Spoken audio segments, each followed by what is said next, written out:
Marwari media आप देख रहे हैं। आज है 25 मार्च 2026 बुधवार का दिन। हिंदू तिथि चैत्र माह के शुक्ल पक्ष की सप्तमी। नजर डालेंगे आज की बड़ी खबरों पर। शुरुआत करेंगे दुनिया की बड़ी खबर के साथ। बहुत बड़ी खबर, अमेरिका, इजराइल और ईरान जंग का आज 26वां दिन है। ईरान में मंगलवार को भी कई जगह एनर्जी इंफ्रास्ट्रक्चर पर हमला हुआ। मीडिया रिपोर्ट्स के मुताबिक ईरान के इस्फहान शहर में गैस प्लांट और गैस कंट्रोल स्टेशन को निशाना बनाया गया। इसके अलावा खोरम शहर के पावर प्लांट और उसकी गैस पाइपलाइन पर भी हमला हुआ है। वहीं लेबनान में ईरान समर्थक उग्रवादी संगठन हिजबुल्लाह ने कल इजराइल के 5 ठिकानों पर मिसाइलें और ड्रोन अटैक किया। हिजबुल्लाह ने बताया कि उसने इजरायली सैनिकों की एक छावनी, रडार और तोप खाने को निशाना बनाया है। अच्छा, बड़ी खबर यह भी देखिए, ट्रंप ने कहा है कि अमेरिका और ईरान के बीच हालिया बातचीत के बाद 15 मुद्दों पर सहमति बन गई है। इन मुद्दों की पूरी लिस्ट सार्वजनिक नहीं की गई है। उन्होंने ईरान के पावर प्लांट पर हमले 5 दिन के लिए टाल दिए हैं, जबकि उधर ईरान के विदेश मंत्रालय ने कहा है कि तेहरान और वाशिंगटन के बीच फिलहाल कोई भी बातचीत नहीं हो रही है। आगे बढ़ेंगे। देश की एक और बहुत बड़ी खबर, प्रधानमंत्री मोदी पश्चिमी एशिया के हालात पर राज्यसभा में मंगलवार को 21 मिनट बोले। उन्होंने कहा कि अमेरिका, इजराइल की ईरान से जंग जारी रही तो इसके दुष्परिणाम होंगे। पीएम ने कहा, आने वाला समय देश की सबसे बड़ी परीक्षा लेने वाला होगा। इसमें राज्यों का सहयोग जरूरी है। टीम इंडिया की तरह काम करना होगा। इसके साथ ही पीएम मोदी ने कहा, होर्मुज स्ट्रेट में हमारे जहाज और भारतीय क्रू फंसे हुए हैं। यह चिंताजनक है। हमारे व्यापार के रास्ते प्रभावित हो रहे हैं। गैस, तेल, फर्टिलाइजर जैसी जरूरी सामान की सप्लाई पर असर पड़ रहा है। आपको बता दूं, इससे 2 दिन पहले पीएम ने लोकसभा में 25 मिनट की स्पीच दी थी। उन्होंने कहा था कि इस युद्ध का कारण दुनिया में जो कठिन हालात बने हैं उसका प्रभाव लंबे समय तक बने रहने की आशंका है। बड़ी खबर यह भी देखिए, पश्चिमी एशिया संकट के बीच पीएम मोदी ने राष्ट्रपति डोनाल्ड ट्रंप से बात की है। पीएम मोदी और अमेरिकी राष्ट्रपति डोनाल्ड ट्रंप के बीच पश्चिमी एशिया संकट पर अहम बातचीत हुई है। दोनों नेताओं ने खास तौर पर होर्मुज यानी कि जल डमरू मध्यम पर भी चिंता जताई है।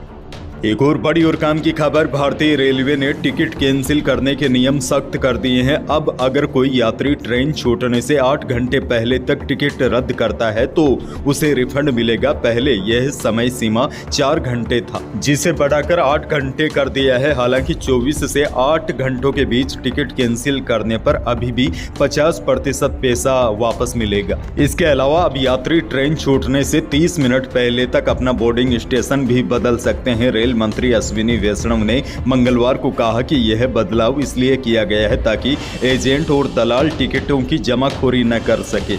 बहरहाल आगे बढ़ जाते हैं। राजस्थान से बहुत बड़ी खबर, राजस्थान ग्रामीण एलपीजी उपभोक्ताओं के लिए बड़ा फैसला। 25 दिन बाद ही करवा सकेंगे नई बुकिंग। कंपनियों ने 45 दिन वाला ब्लॉक हटा दिया है। बड़ी खबर यह है, राजस्थान में अब ग्रामीण क्षेत्रों के उपभोक्ता घरेलू सिलेंडर की बुकिंग 25 दिन बाद ही करवा सकेंगे। करीब 11 दिन पहले कंपनियों ने रसोई गैस की किल्लत के चलते बुकिंग अवधि को बढ़ाकर 45 दिन कर दिया था, यानी कि 2 सिलेंडरों के बीच 45 दिनों का अंतराल रखना जरूरी कर दिया था। इसके बाद से ही राजस्थान के ग्रामीण इलाकों में लोगों को काफी परेशानी हो रही थी, लेकिन अब यह नया सिस्टम हटा दिया है। प्रदेश में अब ग्रामीण क्षेत्रों के उपभोक्ता भी घरेलू सिलेंडर की बुकिंग 25 दिनों के बाद करवा सकेंगे। अगली बड़ी खबर की ओर बढ़ जाते हैं। बहुत बड़ी खबर, राजस्थान में प्रधानमंत्री किसान सम्मान निधि योजना में 440 करोड़ की गड़बड़ी सामने आने के बाद पूरे प्रदेश में एक बार के लिए हड़कंप मच गया है। वहीं सरकार भी इस मामले को गंभीर रूप से देख रही है। करोड़ों रुपए की कथित गड़बड़ी को लेकर राजस्थान सरकार सख्त रुख में नजर आ रही है। सरकार ने साफ कर दिया है कि इस मामले में शामिल किसी भी दोषी को बख्शा नहीं जाएगा। गृह राज्य मंत्री जवाहर सिंह बेडम ने कहा है कि सरकार इस पूरे मामले को बेहद गंभीरता से ले रही है और जीरो टॉलरेंस की नीति के तहत कार्रवाई की जा रही है। उन्होंने कहा कि जांच तेजी से आगे बढ़ रही है और दोषियों की पहचान कर उन्हें कानून के तहत सख्त सजा मिलेगी। मंत्री ने स्पष्ट शब्दों में कहा है कि चाहे इस घोटाले में बैंक कर्मचारी शामिल हो या कोई बड़ा संगठित गिरोह है जिसने भी किसानों के हक पर डाका डाला है, उसे किसी भी सूरत में छोड़ा नहीं जाएगा। आगे बढ़ेंगे। एक और बहुत बड़ी खबर, राजस्थान माध्यमिक शिक्षा बोर्ड का 10वीं का परीक्षा परिणाम जारी हो गया है। शिक्षा मंत्री मदन दिलावर ने बोर्ड कार्यालय अजमेर से परीक्षा का परिणाम जारी कर दिया है। इस बार परीक्षा का परिणाम 94.23% रहा। यह गत वर्ष के मुकाबले 0.63% अधिक है। 94.90% छात्राओं और 93.63% छात्राओं ने परीक्षा उत्तीर्ण की है। शिक्षा मंत्री मदन दिलावर ने कहा कि अगले सत्र वर्ष 2026 और 27 में 10वीं की 2 बार परीक्षा होगी। इसके अलावा बोर्ड ने 5वीं और 8वीं कक्षा का रिजल्ट भी जारी कर दिया है। 5वीं बोर्ड का परीक्षा परिणाम 97.75% रहा, जो गत वर्ष की अपेक्षा 0.28% अधिक है। इसी प्रकार 8वीं बोर्ड का परीक्षा परिणाम 97.01% रहा। और बड़ी जानकारी आपको यह भी दे दूं, सिक्कर के लोसल में स्थित शेखावटी स्कूल की प्रियांशी ने 10वीं में 99.83% नंबर हासिल किए हैं।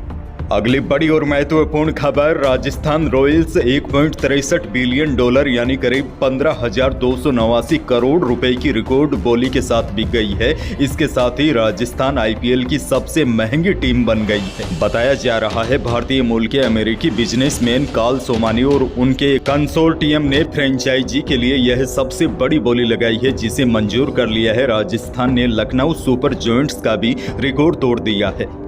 जालोर से बहुत बड़ी खबर, जालोर में एक नवजात झाड़ियों के बीच कांटों में पड़ा मिला। रोने की आवाज सुनकर ग्रामीण मौके पर पहुंचे तो सीमेंट के खाली कट्टे में रखे नवजात को निकाला। उसके शरीर पर कीड़े रेंग रहे थे, मक्खियां भिनभिना रही थी। नवजात के शरीर में जगह जगह कांटे चुभे हुए थे। हाथ, पैरों और सिर पर भी चोट के निशान मिले हैं। ग्रामीणों की सूचना पर मौके पर पुलिस पहुंची। बच्चे को हॉस्पिटल में भर्ती कराया, जहां उसका इलाज जारी है। बताया जा रहा है बच्चे की हालत गंभीर बनी हुई है। पुलिस जांच में जुट गई है, आखिरकार बच्चा किसका है और इसको यहाँ कौन छोड़कर गया है।